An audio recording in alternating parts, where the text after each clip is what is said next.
지난 주간에 우리가 함께 공부했던 말씀은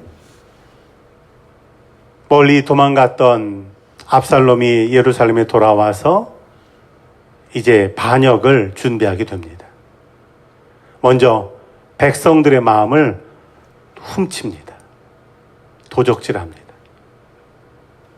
그리고 나서 반역을 일으키게 될 때 다윗은 그 압살롬과 전쟁을 할 수 있었지만 그렇게 되면 그 예루살렘에서 무고한 사람들도 죽고 그리고 그 성도 파괴될 것을 염려해서 광야길로 나가게 됩니다. 그 길은 쉬운 길이 아니었습니다. 울며 맨발로 그 길을 가게 됩니다. 그런데요, 다윗이 이런 위기를 만날 때 우리가 발견하게 되는 건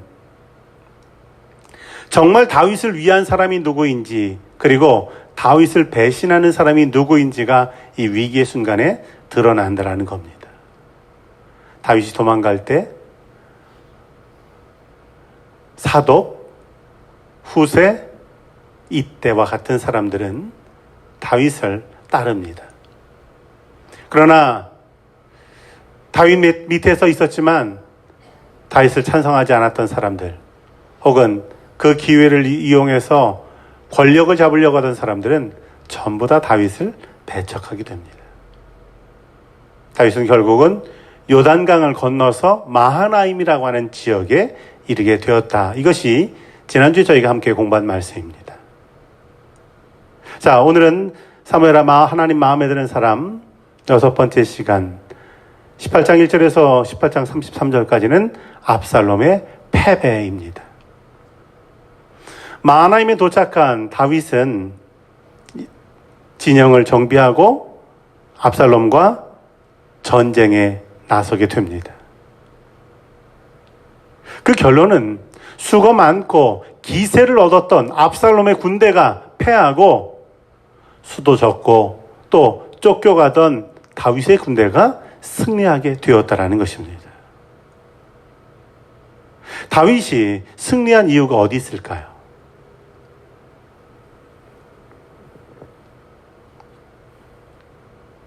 다윗의 승리에 가장 중요한 그런 이유 가운데 하나는 부하들과 함께하는 다윗이라는 것입니다.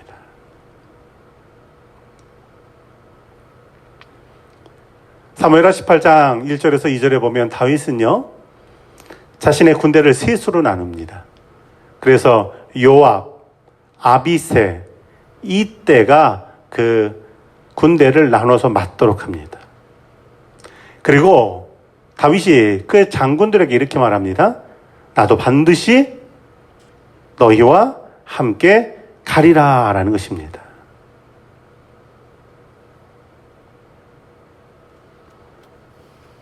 나도 반드시 너희와 함께 가리라. 내가 너희와 함께 가리라라고 하는 이 다윗의 말은 전쟁에 나가는 사람들에게는 정말 큰 용기가 되고 위로가 되는 말입니다. 아마 그 이야기를 듣게 될 때 이 부하들의 사기가 올라갔을 겁니다. 그런데 내가 반드시 너희와 함께 가리라 라고 하는 것, 이건 단순히 부하들의 사기만을 올려주는 말이 아닙니다. 다윗이 전쟁에 나갈 때마다 하나님에게 들었던 말씀이 어떤 겁니까? 내가 너와 함께하며 너로 이기게 하리라 라는 말씀이었어요. 하나님께서 다윗에게 내가 너로 하여금 이기게 하겠다라고 하는 말씀을 주셨는데요. 다윗이 부하들과 함께 전쟁에 나간다면 그건 하나님께서 우리와 함께 하시는구나 라는 의미로 받아들일 수 있는 것입니다. 또 다윗은 전쟁에 나갈 때마다 하나님께서 내가 너와 함께 하리라 라는 말씀으로 위로하고 격려하셨던 것처럼 지금 그 부하들에게 힘을 주고 있는 것입니다. 전력으로는 열세이지만 그러나 하나님께서 하신다면 승리합니다. 전력으로는 부족하지만 하나님께서 함께 하시는 내가 너희와 함께 한다라고 할 때 그 전쟁에서 승리하리라고 하는 확신을 갖게 된 것입니다. 두 번째로는 충성된 사람들입니다.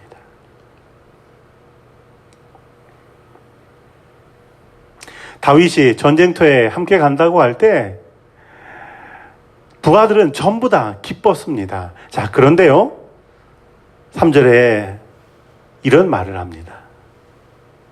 왕은 나가지 마소서. 우리가 도망할지라도 그들은 우리에게 마음을 쓰지 않을 겁니다. 우리가 절반이나 죽는다 할지라도 그들은 우리에게 마음 쓰지 않을 것입니다. 그러나 왕은 우리의 10,000명보다 중합니다. 왕은 이 성읍에 계시다가 우리를 도우시는 것이 좋겠습니다. 다시 말하면 자신들이 선봉에 나가서 싸우고 전쟁이 한참 진행될 때 왕이 오셔서 우리를 도우시는 것으로 우리는 만족합니다 라는 것입니다. 이 말은요, 참 여러 가지 의미가 있습니다. 다윗이 압살롬의 반역을 피해서 예루살렘을 떠나게 될 때요, 모든 사람이 따라온 게 아닙니다. 어찌 보면 대부분의 사람은 예루살렘에 남았습니다. 남은 사람들은 어떤 마음으로 남았을까요? 아마 이런 마음일지 모릅니다. 다윗이 왕이 되나, 다윗의 아들 압살롬이 왕이 되나, 우리는 별 차이 없다, 이런 마음이 혹시 있을지 모릅니다. 그런데 목숨 걸고 다윗을 따랐던 사람들의 마음은 그게 아닙니다. 죽을 각오를 하고 나왔고요. 그리고 다윗의 생명을 지키기 위해서 전쟁터에 나아가고 있습니다. 그러면서 그들이 하는 말이요, 우리 10,000명보다 왕이 더 귀합니다 라고 말합니다. 다윗은 함께 가겠다고 하고 다윗의 부하들은 감사합니다, 그러나 안 됩니다 라고 말하고 있습니다. 생명을 담보할 수 없는 그 전쟁터에 나아갈 때 그들이 승리할 수 있었던 이유는요, 그들이 이런 공동체로 묶여 있었기 때문이라는 겁니다. 한 사람이라면 패하겠거니와 삼겹줄은 능히 끊어지지 않는다라는 말씀처럼 우리가 신앙생활 할 때요, 혼자서는 넘어지기 쉽지만 우리가 함께 할 때 어떤 어려움도 이겨내고 견뎌낼 수가 있다라는 사실을 기억하시기 바랍니다. 다윗의 승리는요, 이 관계에 있었다라는 겁니다. 하나됨의 관계.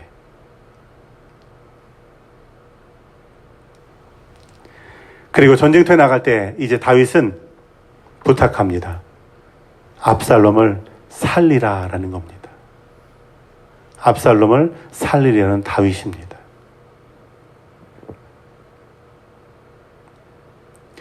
다윗이 요압과 아비새와 이때에게 명령합니다.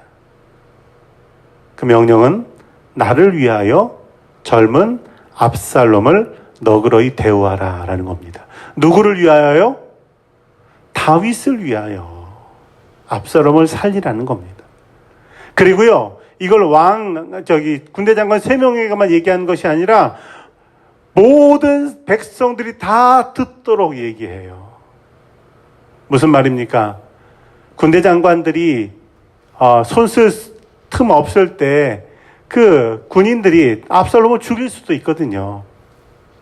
다윗의 뜻은 분명해요. 압살롬이 자신을 반역했고 그리고 죽이려고 했지만, 그러나 나는 압살롬을 살리겠다라는 겁니다. 시편 109편 4절을 보면 다윗의 이런 고백이 납니다. 나는 사랑하나 그들은 도리어 나를 대적하니 나는 기도할 뿐이다 라는 것입니다. 때로 우리가 살아가는데요, 내가 사랑하는 사람이 나를 미워한다면, 내가 사랑하는 사람이 나를 대적한다면 얼마나 그것이 속상하고 힘들겠습니까? 그런데요, 내가 사랑하는 그 사람이 나를 미워하고 대적한다 할지라도 나는 그를 위해서 기도하겠다. 이것이 바로 믿음의 모습이라는 것입니다. 그래서 예수님께서요, 마태복음 5장 44절에서 너희 원수를 사랑하며 너희를 박해하는 자를 위하여 뭐 하라고요? 기도하라. 그렇게 말씀하세요. 이제 전쟁이 시작됩니다. 그런데요, 성경을 보니까 전쟁에서 다윗이 승리하게 되는데 칼에 죽은 사람보다 어디에 죽은 사람이 많아요? 숲풀에 죽은 사람이 더 많다라는 겁니다. 숲풀에 죽은 사람. 이 지형이 일종의 늪지대와도 같은 지형이거든요. 전쟁이라고 하는 건 같은 지형에서 싸우는 것입니다. 숲풀이라고 하는 것, 그것이 압살롬과 다윗 모두에게 적용된 환경인데요. 그런데 압살롬에게는 그것이 장애물이 되는가 하면 다윗의 부하들에게는 그것이 오히려 전쟁의 승리를 위한 디딤돌이 되더라는 것입니다. 이것이 바로 은혜입니다. 같은 환경에도, 같은 일에도 그것이 어떤 사람에게는 망할 일이 되는가 하면 어떤 사람에게는 회개의 기회가 되고 그것이 회복의 기회가 되기 때문에 그런 것입니다. 하나님 편에 서 있는 사람은 어떤 환경이라 할지라도 그것이 하나님의 도구가 되고 하나님의 은혜가 되는 것임을 기억하시기 바랍니다. 전쟁에서 결국 승리하고 2만 명이나 되는 전사자가 압살롬의 군대에서 생기게 되었다라는 것입니다.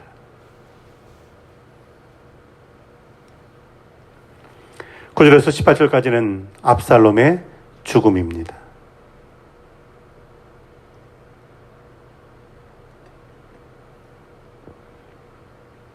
압살롬이 어떻게 죽습니까? 이제 전쟁에 패하게 될 것 같아서 노새를 타고 도망가는데 상수리 나무 아래를 지나가게 됩니다. 그런데 압살롬은 이 머리가 생명이었거든요. 아주 머리숱도 많고. 그런데 그 상수리 나무를 아래를 지나다가 그 나무까지 머리카락이 그만 걸리고 말아요. 그래서 몸이 붕 뜨게 되니까 노새는 그냥 지나가 버리고 그냥 공중에 매달린 꼴이 되고 말았던 것입니다. 이걸 어떤 성경학자는요, 하나님께서 압살롬의 머리를 딱 들어 올리셨다 이렇게 표현합니다. 하나님께서 하나님의 손으로 그를 딱 붙잡으셨습니다. 죽음의 위기이죠. 자, 그런데요, 이 압살롬의 죽음의 위기 앞에서 순종하는 사람이 있는가 하면 불순종하는 사람이 있다는 걸 보게 됩니다. 순종하는 한 사람이 등장합니다. 압살롬이 나무에 걸려 있습니다. 이걸 보고 나서요, 요압 장군에 가서 보고합니다. 압살롬이 지금 저 나무에 걸려 있습니다. 자, 그때 요압이 뭐라고 말합니까? 내가 어째서 당장에 쳐가지고 땅에 떨어뜨리지 않고 지금 나한테 왔느냐라는 겁니다. 당장 쳐가지고 압살롬을 죽였으면 내가 너한테 은 10개와 띠 하나를 줄 거다. 바보같이 그런 공을 세울 수 있는 기회를 놓치고 지금 왜 나한테 그걸 보고하느냐라고 그렇게 말합니다. 자, 그런데요, 이 사람의 대답이 놀랍습니다. 장군이 나에게 은 1000개를 준다 할지라도 나는 압살롬을 죽일 수 없습니다. 은 1000개를 줘도 나는 죽일 수 없습니다. 왜냐하면 다윗 왕이 압살롬을 살리라고 했기 때문입니다. 내가 공을 세우는 것보다 더 중요한 것이 있다면 그 왕의 말을 따르고 순종하는 것, 이것이 신하의 모습입니다 라고 그가 말하는 것입니다. 이 순종하는 한 사람의 모습은요, 우리 신앙의 길에서 정말 많은 도전을 줍니다. 우리가요, 이런저런 일을 하는 것도 중요합니다. 그런데 그것보다 더 중요한 건요, 은 1000개보다도 더 귀한 것, 하나님께서 내게 주신 말씀을 따르고 또 내게 주신 권위에 순종하는 데 있다라는 사실입니다. 아니, 하나님께서 다윗 왕에게 주신 그 권위가 있고요, 그 말을 따라야 되는데 그거 따르지 않으면서 공 하나 세운다고 그것이 내게 무슨 의미가 있겠습니까? 라고 말하고 있는 것입니다.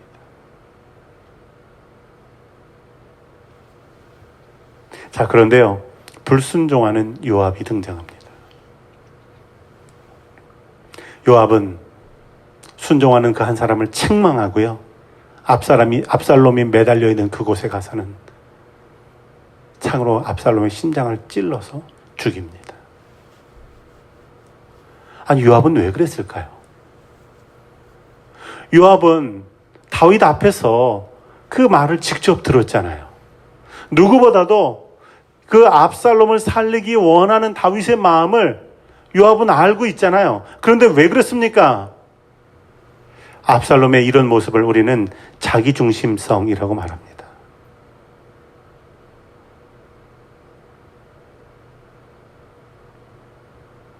이 자기중심성이라는 게 어떤 의미냐면요, 내가 옳다고 생각하는 거예요. 내가 옳다. 다윗이 지금 뭘 모르고 하는 얘기를 하는 거예요. 압살롬을 살려뒀다가는 나중에 또 무슨 화근이 될 줄 모르는데 왜 살려두냐 생각하고 있는 거고요. 전쟁에 나가서 이 전쟁의 완벽한 승리가 되려면 압살롬이 죽어야 된다는 거죠. 객관적으로 보면 압살롬이 죽는 것이 맞습니다. 그러나 누구의 마음이 그렇잖아요? 다윗 왕의 마음이 그런 게 아니에요.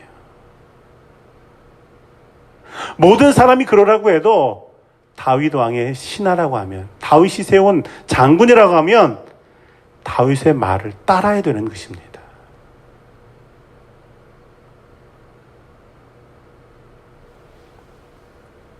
요압은요, 지금 압살롬을 죽이는 이 사건에서만 그런 게 아니에요. 우리가 사무엘하 3장에서 다윗이 그 사울의 군대 장관이었던 아브넬을 죽이는 모습에서도 이런 모습을 발견하게 됩니다. 다윗이 처음 유다에서 왕이 됐을 때 이 아브넬이 이스보셋을 왕으로 옹립했었잖아요. 그러다가 이게 안 되겠구나. 그래서 이 아브넬이 두 개로 나눠졌던 나라를 합치는 그 일들을 주선하게 됩니다.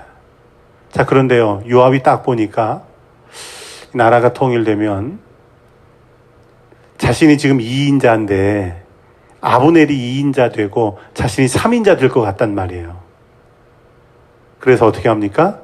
아브넬에게 내가 조용히 할 말 있다, 그렇게 말하고요, 조용히 다른 데로 데려가서는 칼로 쿡 찔러 죽였어요.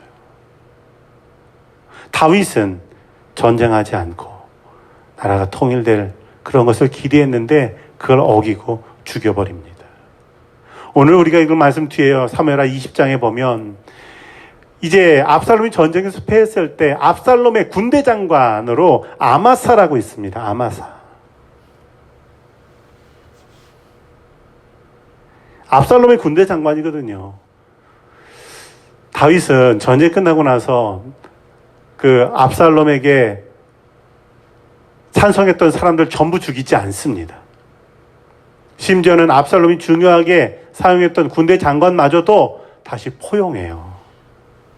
자, 그런데 요압 볼 때는 이 아마사 죽여야 될 것 같거든요. 다윗이 그래서 포용하는데 아마사 만나서 인사하는 체 하면서 칼로 쿡 찔러 죽이고 맙니다.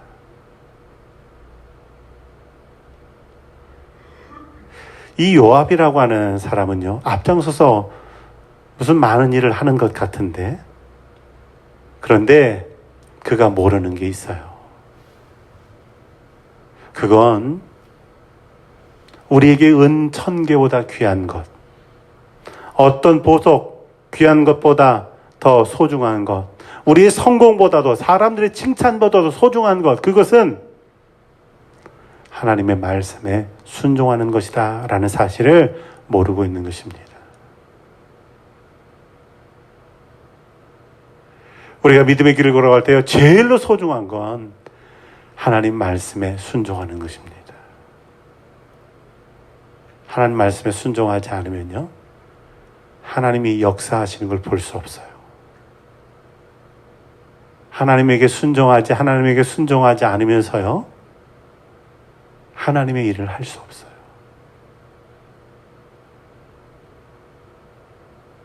요압은 그저 자기중심성에 사로잡혀서 압살롬 죽이는 게 맞다, 그렇게 말하고는 결국 죽이고 마는 것입니다.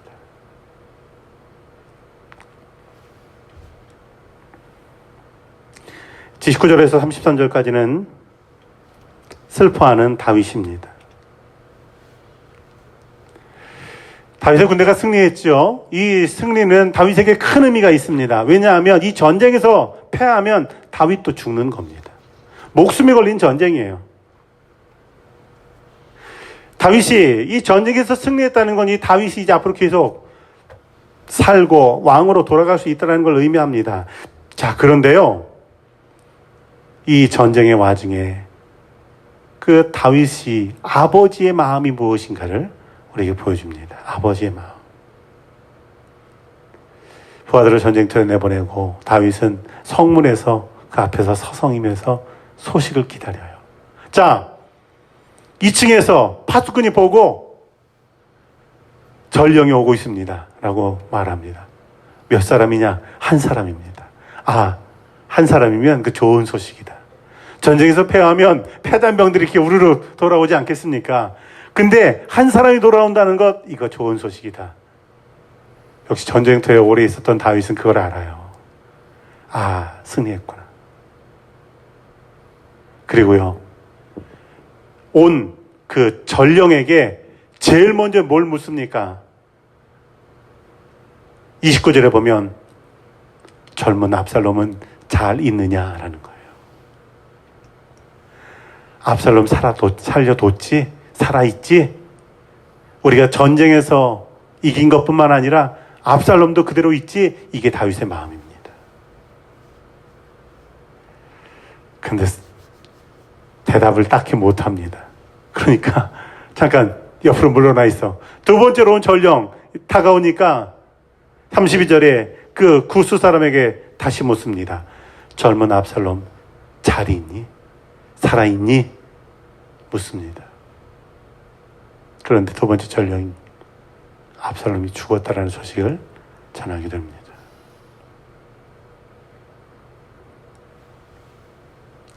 자신을 배반하고 반역했던 아들인데도요, 그 아들을 살리려고 하는 마음이 아버지의 마음이었던 겁니다.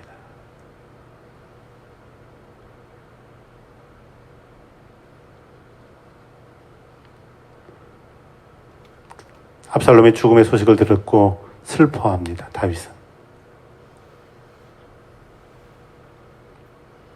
33절에 보면 왕의 마음이 심히 아파 문 위층으로 올라가서 우니라 라는 겁니다. 울면서 또 말합니다. 내 아들 압살롬아, 내 아들 압살롬아, 차라리 내가 너를 대신하여 죽었다면 압살롬 내 아들아 하였다라는 것입니다. 다윗이 얼마나 슬퍼했는지요. 전쟁에서 승리하고 돌아온 백성들을 봐도 기쁘지 않았습니다.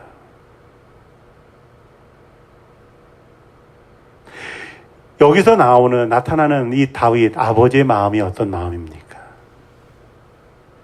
아버지를 괴롭히고 패역한 아들이었지만 그가 살아있기를 바라는 마음입니다. 그리고 이 마음은요, 오늘 우리를 향한 하나님 아버지의 마음이라고 하는 사실을 기억하시기 바랍니다. 우리가 하나님께서 얼마나 이뻐하시는 모습들이 많아서 하나님 우리 사랑하시는 줄 아십니까? 하나님께서 그냥 마음이 흡족해 할 만한 모습들이 얼마나 있으십니까? 사실 별로 없습니다, 우리가. 그럼에도 불구하고요, 아버지, 하나님은 우리를 향해서 이 아버지의 마음을 가지고 계시기 때문에 사랑하신다라는 것입니다.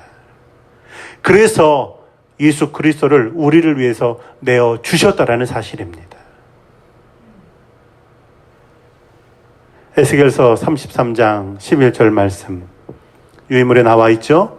우리가 함께 읽어보겠습니다. 너는 그들에게 말하라. 주 여호와의 말씀이니라.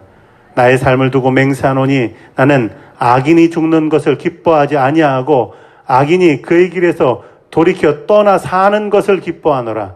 이스라엘 족속아 돌이키고 돌이키라. 너희 악한 길에서 떠나라. 어찌 죽고자 하느냐 하셨다 하라. 아멘. 이 말씀은 에스겔 선지자를 통해서 이스라엘 백성들에게 주신 말씀입니다. 하나님의 마음은 악인이라도 그 악인이 죽는 걸 기뻐하지 않으신다라는 겁니다. 악인이 망가져 나가는 걸 하나님께서는 즐거움으로 보시지 않는다는 겁니다. 하나님께서 기뻐하시는 건 그 악인이 그의 길에서 돌이켜 떠나 사는 데 있다라는 것입니다.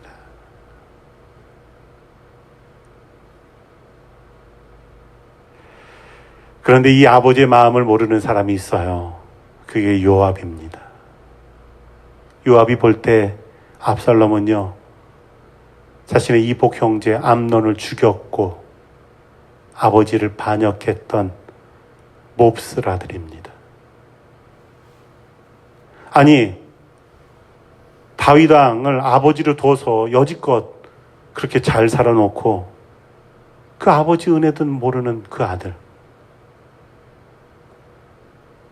이건 죽어 마땅한 겁니다. 이 아버지의 마음이 없으니까 그 심장을 찌르게 된 겁니다. 그런데 다윗의 입장에서는요, 이 아들은 자기 목숨을 바꿔서라도 살리고 싶은 아들이라는 거예요. 우리가 우리 가정의 아들 말고 다른 가정의 아들을 볼 때 이런 마음을 가지시기를 바랍니다. 판단하고 혹은 비난하거나 무시할 것이 아니라는 거예요. 왜냐하면 그 가정의 부모에게는 생명보다 귀하게 여기는 아들, 자녀이기 때문에 그렇습니다. 아버지의 마음이 없으면요, 이해할 수 없습니다. 때로 우리 가슴을 아프게 하는 자녀가 있습니까? 혹은 우리 교우의 마음을 아프게 하는 교우의 자녀가 있습니까? 함께 기도하시기 바랍니다. 그럴 때 내 자녀 혹은 다른 교우의 가정의 자녀를 통해서 하나님께서 웃게 하실 날, 그날을 소망하며 함께 중보하는 교우들 되기를 주의 이름으로 축원합니다. 자, 19장 1절에서 24장 25절까지 이제 마지막 단락입니다. 왕의 귀환입니다.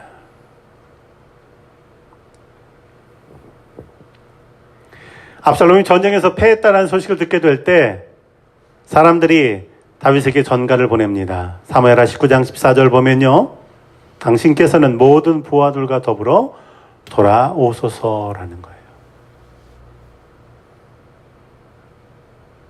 왕이 돌아올 때요. 그런데 처음 도망갈 때는 맨발로 울면서 도망갔는데요. 이제 돌아갈 때는 이제 다시 돌아가기 위한 특별한 준비가 필요합니다. 어떤 준비가 제일 중요하냐면 첫 번째로는요, 용서하는 다윗이라는 거예요. 용서하는 다윗.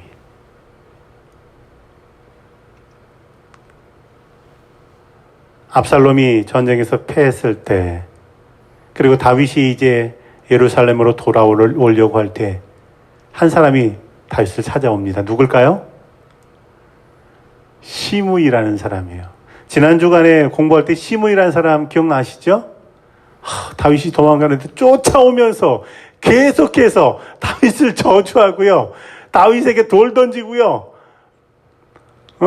심지어는 나가 죽어라 뭐 이런 말도 했단 말입니다. 자, 그런데요. 다윗이 전쟁에서 승리하고 돌아온다니까요. 제일 먼저 가서는요. 나 좀 살려주십시오. 이렇게 말해요.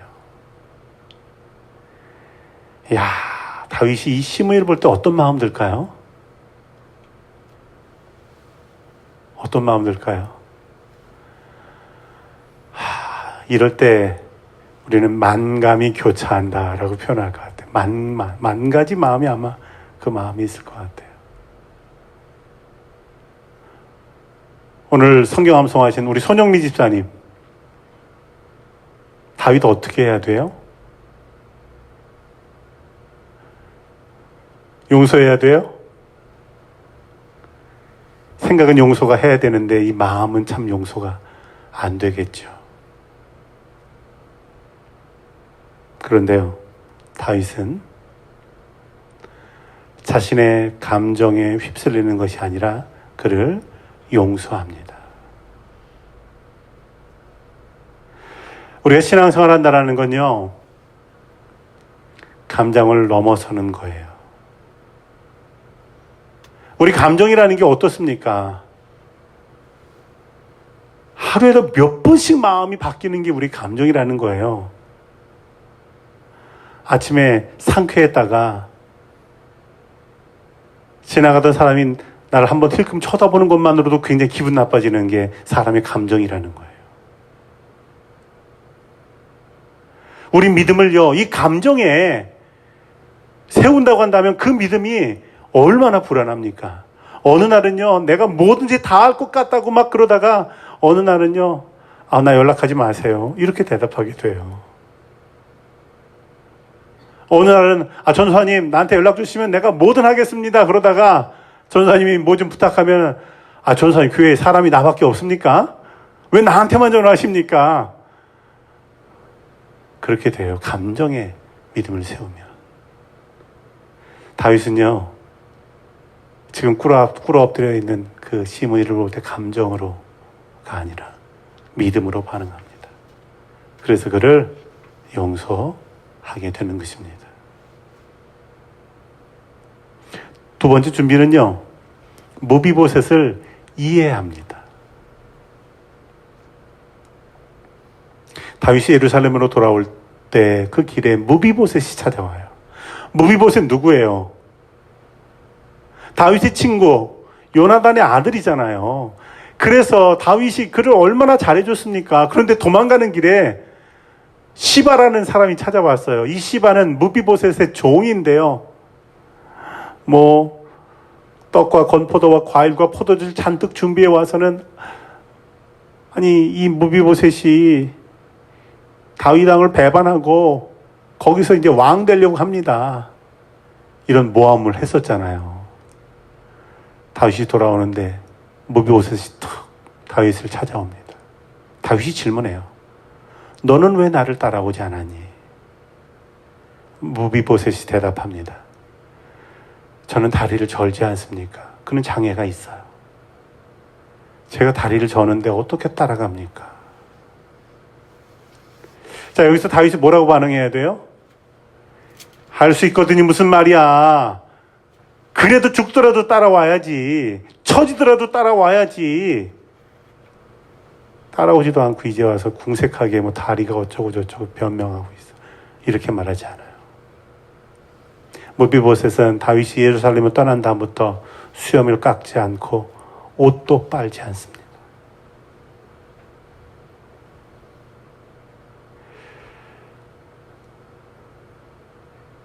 예전에 유교 전통의 가운데에서요, 부모님이 돌아가시면 자녀들은 뭐였어요? 이게 우리가 기독교 이제 교인이 됐게 되면 이제 과거 우리 한대 조상들의 그 유교 문화는 전부 잊으셨잖아요. 그렇죠? 부모님 돌아가시면 자녀는 죄인입니다. 그래서 상주가 입는 옷 보셨나요? 누대기로 기운 옷 있었어요. 보신 적 없으세요? 이렇게 지팡이 탁 짚고요. 누대기로 기운 옷 탁 입고요. 새끼로 꼬은 줄을 이렇게 쫙 하고, 예전에 그게 유교 전통이었습니다. 아니라고요? 맞아요. 저도 봤어요. 예전에 시골 가서. 저는 이 무비보셋을 볼 때 옷도 빨지 않고 수염도 깎지 않았다라는 게, 다윗이 예루살렘에서 도망가는 게 얼마나 슬픈지, 이게 자신이 죄인 같은 마음으로 그렇게 있었겠구나라는 걸 보게 됩니다. 자, 다윗은요, 이 무비보셋을 이해해요. 이해한다라고 하는 건 무비보셋이 죄를 짓거나 잘못한 건 아니라는 거예요. 하지만 다윗이 이해해주지 못할 수 있잖아요. 그래도 쫓아왔어야지. 궁색하게 말이야. 그렇게 반응하지 않고 그를 이해해 줍니다. 우리가 이해해 주면요, 용납하지 못할 일이 없어요.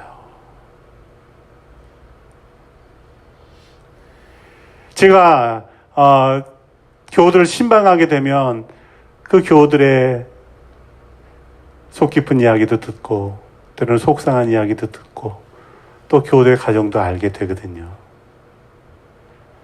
그러면 그 교우들의 많은 걸 이해하게 돼요. 때로는 교우들 사이에서 오해도 있고요. 때로는 서로 이해하지 못하는 것들이 있는데요. 저는 이렇게 이해하고, 저는 이렇게 이해하지만 이렇게 이해시키기는 어려운 면이 있어요. 다윗은요, 이 무비보셋을 이해하고 그를 용납합니다. 무비보셋은요, 나중에 성경을 보면 이 베냐민 지파의 족보에 중요한 사람으로 등장합니다. 사울도 죽고 요나단도 죽었잖아요. 이 베냐민 지파 누구가 중심적으로 이끌어야 되냐면 무비보셋의 자녀들이 베냐민 지파를 이끌어가게 된다는 거예요. 이 무비보셋 모함해가지고 약간의 재물을 얻었던 시바요, 다시는 성경에 등장하지 않습니다.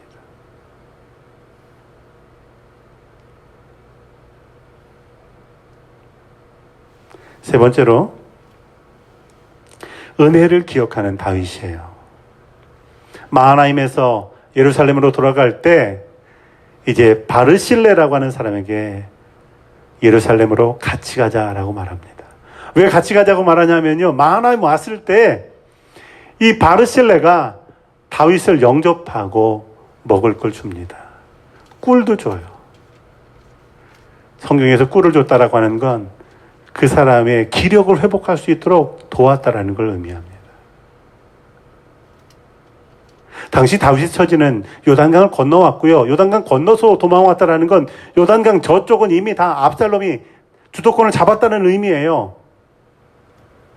요단강 동편은 얼마 지파가 되지도 않고 땅도 안 돼요. 황량한 땅이에요. 압살롬이 건너오면 자신도 위험할 수 있지만 이 바르실레라는 사람은 다윗을 도왔던 사람입니다. 자, 전세가 역전됐잖아요. 궁지에 몰렸던 다윗이 이제 다시 왕으로 예루살렘 복귀하게 되잖아요. 다윗은 이 바르실레에게 그 은혜를 기억하면서 예루살렘으로 같이 가십시다, 이렇게 말해요. 그때 바르실레가 이렇게 대답합니다. 나는 이제 나이가 많고 또 내가 무언가 대가를 바라고 한 일이 아닙니다. 나는 가지 않겠습니다.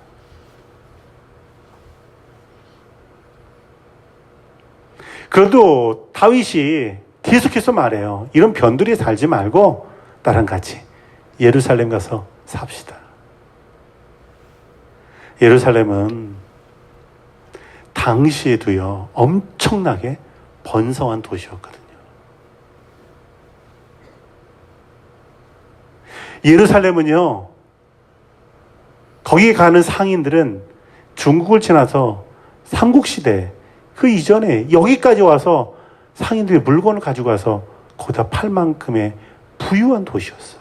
없는 게 없는 도시예요. 세상에 진귀한 물건은 다 있는 곳이 그곳입니다. 그런데 바르실레 안 간다는 거예요. 계속 다윗이 요청하니까 바르실레가 뭐라고 말하냐면요. 자신의 아들 김함을 데리고 가십시오. 김함. 김씨 아닙니다. 그냥 김함입니다.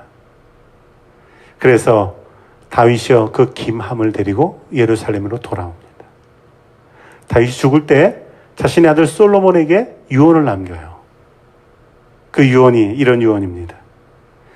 길앗 바실레의 아들들에게 은총을 베풀어 그들의 내상에서 먹는 자 중에 참여하게 하라라는 거예요. 왕의 식탁에서 밥은 누가 먹는다고요? 왕의 가족들만 왕의 식탁에서 밥을 먹습니다. 그런데 이 바르실레의 아들 김함을 왕의 가족으로 대우하라는 거예요. 자신이 왕일 때만 그렇게 한 게 아니라 솔로몬이 왕이 될 때에도 그렇게 하라는 거예요.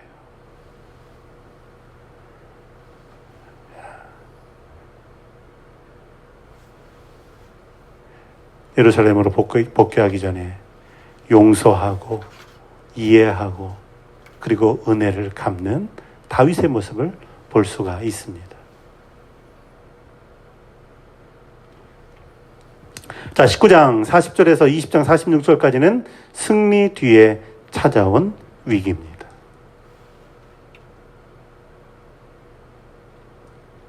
승리 뒤에 찾아온 위기. 사단의 계략이 있습니다. 사단의 계략. 우리가 신앙생활할 때 이런 얘기 듣습니다. 은혜 받았을 때 조심해. 시험이 있어. 그런 말이 있죠? 승리했을 때 조심해. 위기가 있어. 라는 거예요. 일어섰을 때 조심해. 넘어질 수 있어. 라는 말입니다.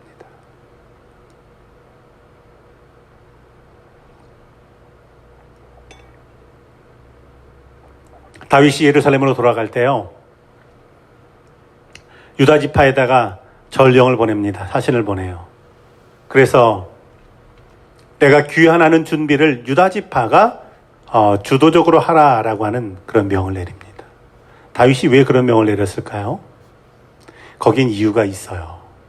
그 이유는 압살롬이 반역했을 때 어디 가서 내가 왕이다 스스로 말했습니까? 헤브론에 가서 했어요. 헤브론이 유다 지파의 중심지란 말입니다. 아니 압살롬이 헤브론 가서 내가 왕이다 그럴 때 그래? 그렇게 된 거였어 일이? 그게 유다 지파였거든요. 무슨 일이야 지금 다윗 왕이 계신데 네가 어떻게 왕인데 이게 유다 지파의 모습이 아니었어요. 그런데 이제 압살롬은 죽고 전 반역은 다 수습이 됐습니다. 나머지 지파들이 유다 지파를 볼 때 이젠 유다 지파가 공공의 적인 거예요. 자, 그런데 다윗이 유다 지파에게 너희가 이제 내가 왕으로 복귀하는 모든 준비를 하라고 그렇게 말합니다. 도망갈 때는 울며 갔지만 요단강 건너서 다시 예루살렘으로 복귀할 때는 왕의 행렬이 있는 거잖아요. 그걸 유다 지파에게 하라고 그렇게 말해요. 왜요?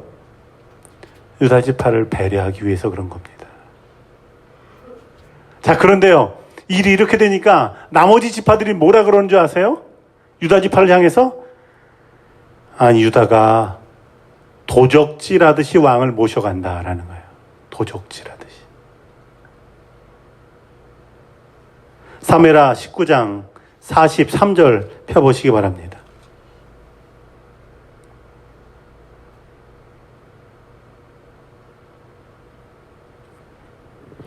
사무엘하 19장 43절 말씀 우리 다 함께 읽겠습니다. 이스라엘 사람이 유다 사람에게 대답하여 이르되 우리는 왕에 대하여 10몫을 가졌으니 다윗에게 대하여 너희보다 더욱 관계가 있거늘 너희가 어찌 우리를 멸시하여 우리 왕을 모셔오는 일에 먼저 우리와 의논하지 아니하였느냐 하나 유다 사람들의 말이 이스라엘 사람의 말보다 더 강경하였더라라는 겁니다. 모든 반란이 진압되고 다윗이 이제 예루살렘으로 돌아오는데 이걸 유다 지파가 하느냐 다른 지파가 하느냐 이것 가지고 싸웠다라는 거예요. 우선권이 누구 있느냐 누구에게 있느냐 가지고 다퉜다라는 거예요. 갈등이 심해집니다. 분열되게 돼요. 사단의 계략은요, 우리를 분열시키는 데 있습니다. 분열시키는 시작은 뭔지 아세요? 섭섭한 마음이에요. 섭섭한 마음. 그래서 제가 고등학생 때는요, 교회에서 부흥회하면 부흥 강사님이 오셔서 막 따라하라 그랬어요. 무슨 따라하라면서 갖가지 마귀를 물러가라 그러면서 섭섭마귀 물러가라 따라하라 그러면 저희도 섭섭마귀 물러가라 이렇게 따라했던 적이 있어요. 저는 학생 시절에 유치하게 저런 걸 하나 그런 생각을 한 적이 있거든요. 그래도 안 따라할 수 없잖아요. 다 하는데. 그래서 섭섭마귀 떠나가라 거짓말마귀 떠나가라 조름마귀 떠나가라 이렇게 막 했던 적이 있거든요. 근데 나중에 보니까 이 섭섭함이라고 하는 게 진짜 마귀의 계략이구나. 섭섭한 마음 들고 나니까요, 서로 갈등하고 분열하게 되고요. 갈등하고 분열하는 순간에 사단이 틈타는 거예요. 그 사단의 틈이 세바의 반역으로 나타납니다. 세바라는 사람이 반역해요. 왕을 영접하러 나왔다가는요, 우리는 분깃도 없다. 우리가 선물 받으라고 이런 줄 아냐? 그리고는요, 우리는 돌아가자. 그리고 돌아가 버립니다. 왕이 예루살렘으로 돌아오는 그 행차 가운데 반역을 일으키고 도망가 버리는 거예요. 성경을 보면 세바는요, 베냐민 사람입니다. 베냐민 지파 어디예요? 사울 왕의 지파예요. 사울 왕의 지파. 이런 갈등의 현장을 그가 정권을 잡을 기회로 이용하는 거예요. 그러나 그 뒤에는 누가 있냐면요, 부추기고 있는 사단이 있다라는 겁니다. 우리가 믿음의 길을 걷고 때론 주의를 할 때 사단이 틈타지 못하도록 깨어 있어야 됩니다. 때로는 이해되지 않는 일이 있고 때로는 섭섭한 일이 있어도 믿음 안에서 잘 해소하도록 해야지, 이것이 내 마음에 오래 남으면요, 나는 저 사람과는 신앙생활을 같이 못해. 이렇게 되는 거예요. 나는 저 사람하고 속해 같이 못해. 성교에 같이 못해. 나중에는 난 저 사람하고 성찬도 같이 못 받아. 이렇게 돼요. 어떻게 함께 신앙생활을 하겠어요?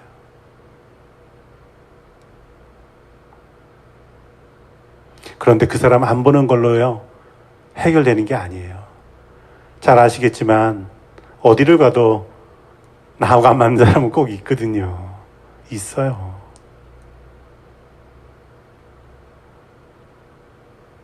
몇십 년을 같이 사는 부부도 안 맞는 게 정말 많은데요. 아니, 남 가운데 안 맞는 게 왜 없겠어요. 그런데 세바는 그만 반역하고 말았습니다. 자, 이런 반역의 와중에요, 아벨성의 지혜로운 여인이 있다는 거예요. 아벨성의 지혜로운 여인. 세바가 반역한 사람들을 이끌고요, 이것저것 돌아다니다가 아벨이라는 성에 탁 들어갑니다. 그러니까 다윗이 이제 이 반란을 진압해야 되잖아요. 누굴 보내냐면 요압을 보냅니다. 요압. 요압은요, 다윗이 죽이지 말라는 압살롬도 죽인 사람이에요. 이 아벨성 무너지면 그 안에 있는 사람 다 죽습니다. 요압은 절대로 살려두지 않을 사람이에요. 자, 그런데 이 아벨성에 지혜로운 여인이 등장해요. 이름은 몰라요. 성경 찾아볼까요? 사무엘하 20장 16절입니다. 사무엘하 20장 16절 말씀 함께 읽겠습니다.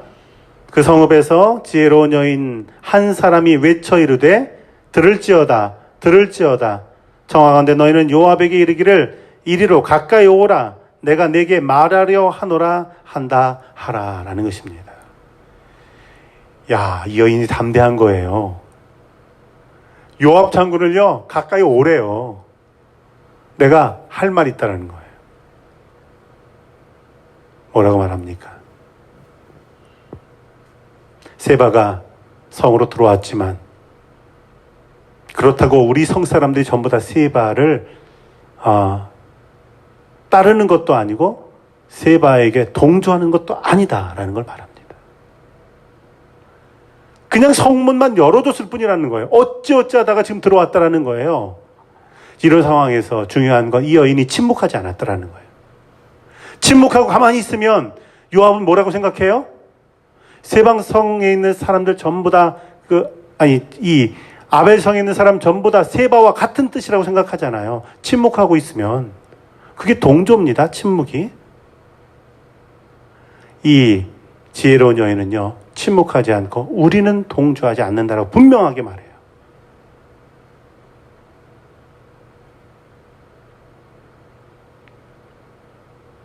자, 그리고요, 요압은 너희가 정말 동조하지 않는다면 그러면 세바를 내보내라 라고 말합니다. 그러면 내가 인정하겠다. 자, 그럴 때 이번에는 이 여인이 이 아벨 성에 있는 사람들에게 또 말합니다. 너희가 정말 세바에게 동의하냐? 그렇다면 우리가 한 사람 남더라도 죽기까지 싸워야 되겠다. 그런데 동의하지 않는다면 세바를 내보내라. 그리고 성 안에 있는 사람을 설득하죠. 결국 어떻게 합니까? 세바를 성에서 밖으로 빼내게 돼요. 그리고 요압은 그 세바의 목을 가지고 돌아가게 됩니다. 이 모습을 볼 때요, 우리에게 위기가 찾아올 때, 그때 이 아벨 성의 지혜가 필요하다라는 거예요.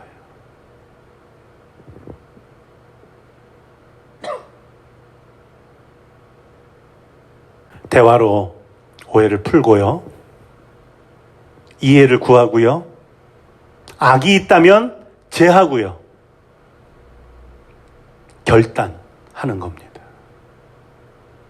그럴 때 그 아벨성이 지켜졌던 것처럼 그 공동체가 건강하게 유지될 수가 있다라는 겁니다. 이 아벨성을 지킨 사람은, 살린 사람은 군대도 아니고요, 많은 사람도 아니고 한 사람이다라는 겁니다.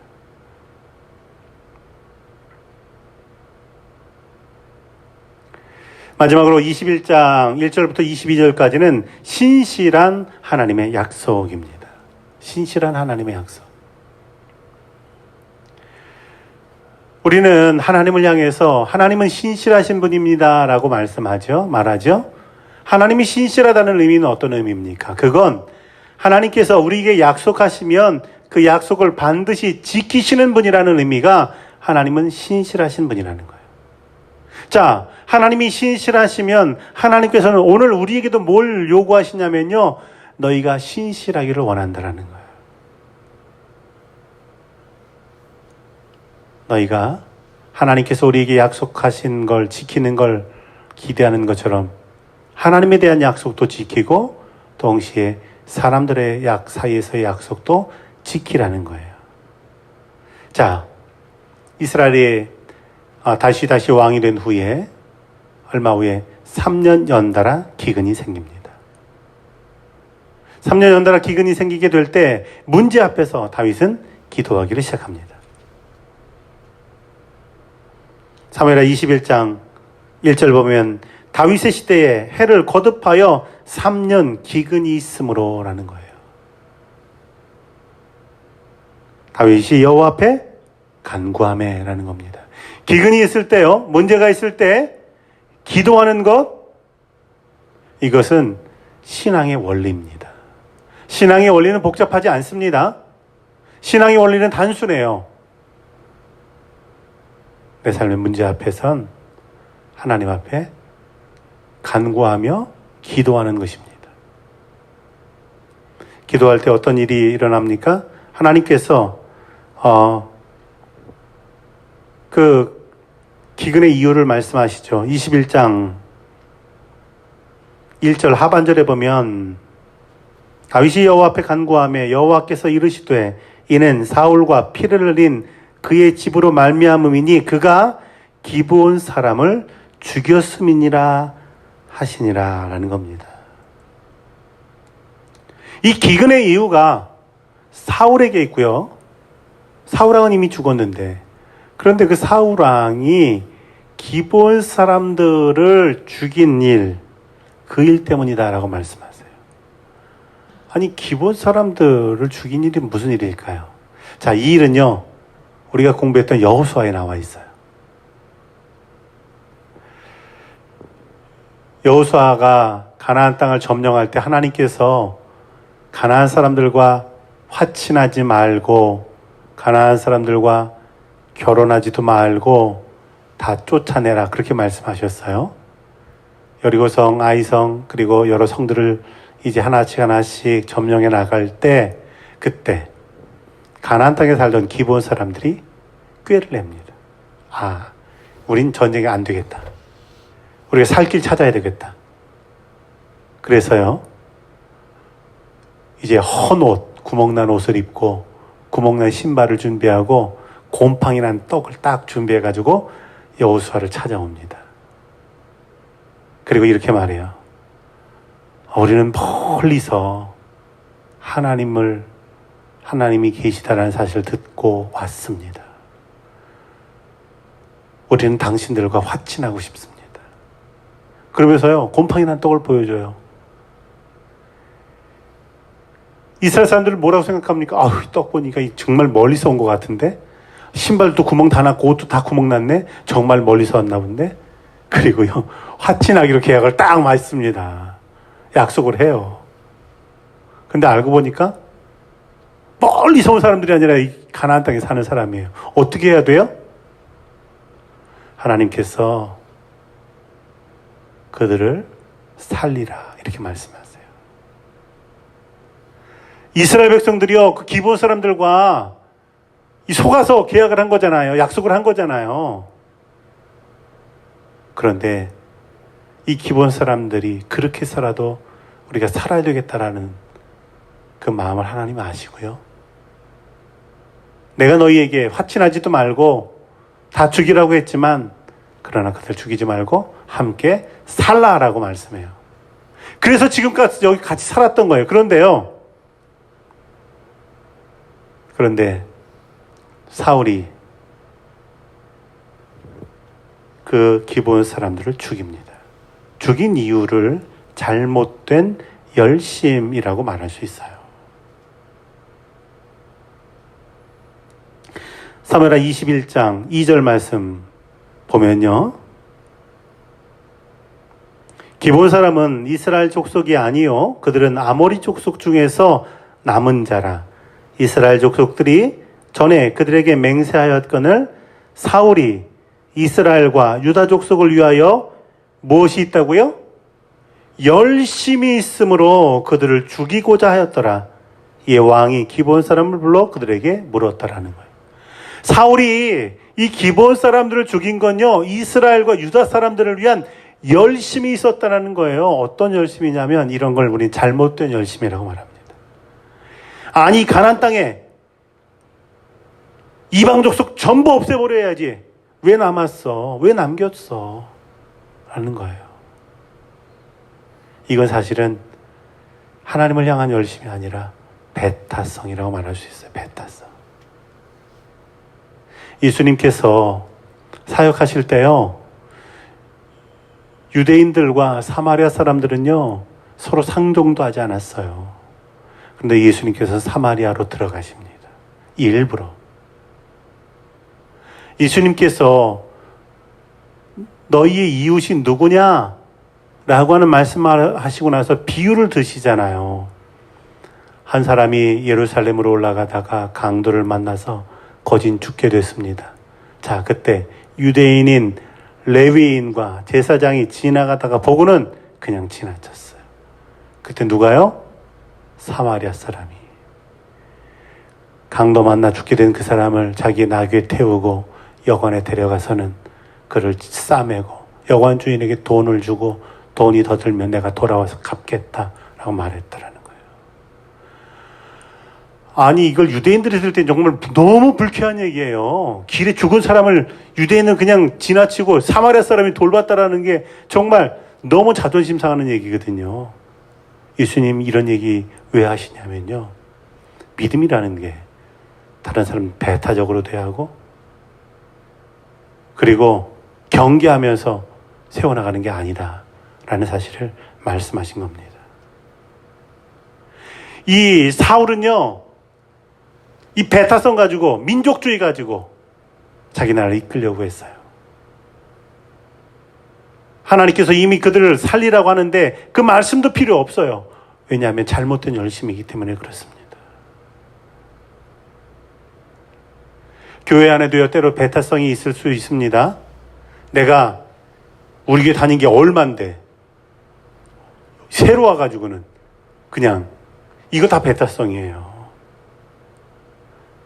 환영해야죠. 제가 정말 잊지 못하는 사건이 있잖아요. 제가 처음으로 전임 전도사 사역을 하게 될 때 이제 96년에 제가 결혼했거든요. 처음 전임 사역자 하는 교회를 이제 사모하고 저하고 딱 갔어요. 그러니까 이제 앞에 앉았다가 목사님이 소개시키면 나와서 이제 인사해야 되잖아요. 이제 부부가. 그래가지고 일찍 갔죠. 교회 아는 사람 아무도 없는데 앞에 쫙 앉았어요. 둘이. 우리 부부가. 예배 시작할 때 한 10분쯤 됐더니 어떤 분이 딱 오시더니 저희를 위아래로 이렇게 쫙 보더니 여기 내 자리니까 비키라는 거예요.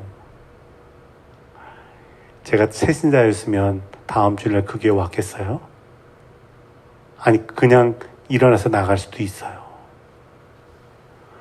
어떻게 해요? 내 자리니까 비키라니까. 저희 일어나서 비켜가지고 그분이 앉고 우리는 다른 자리에 앉아서 예배드리다가 인사 나와서 했습니다. 우리가 예배드릴 때요, 늘 앉아서 예배드리는 데 있잖아요. 그렇죠? 거기 앉아 있어야 마음이 일단 편하시잖아요. 내가 늘 앉아 예배드리는 자리인데 누가 와서 앉아 있으면요, 일단 마음 불편하잖아요. 그런데 마음을 바꾸셔야 돼요. 야, 하나님께서 새로 쓰신 사람, 내가 은혜 받는 이 자리에서 은혜 받게 하시니 감사하다. 할렐루야. 그렇게 마음 가지셔야 됩니다. 정말요. 이 사람 어디서 왔나 위아래로 쳐다보면요, 기분 나빠요. 배타성이야 이게. 이거 내가 10년 동안 맡아서 했는데 딴 사람이 한다고? 난 못해. 이건 내가 해야 돼. 이거 배타성입니다. 내가 10년 맡아서 했지만 오늘 하나님께서 새로운 사람 세우시면 기쁨으로 또 넘겨주는 거예요.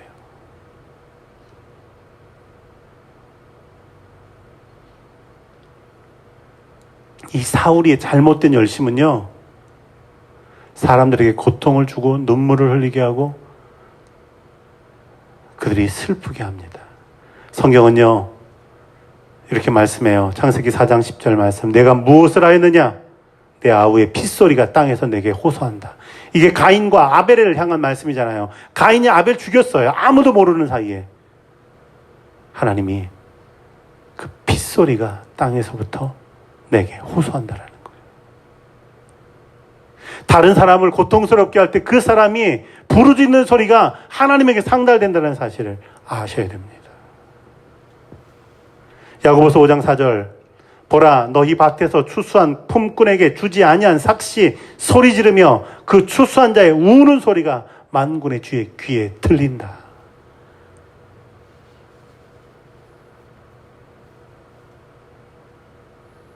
잘못된 열심 가지고 다른 사람들 고통스럽게 하고요.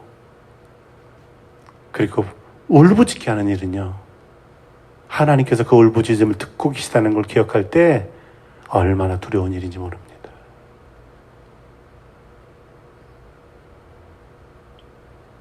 이 모든 것을 알게 된 다윗은 이제 이 일을 회복시킵니다.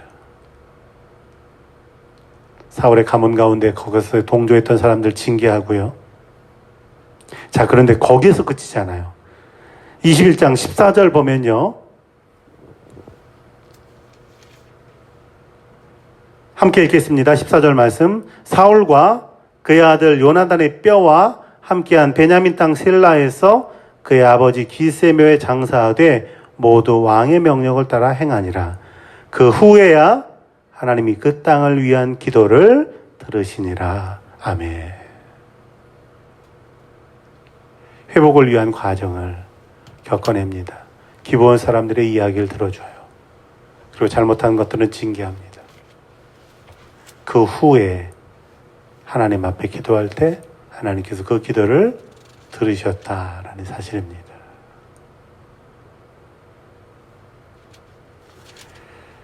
하나님은 신실하신 분입니다. 우리에게 약속하신 것은 반드시 이루십니다. 그리고 하나님을 아버지로 섬기는 우리도 하나님 앞에서 신실하게 살기를 소망해야 될 줄로 믿습니다.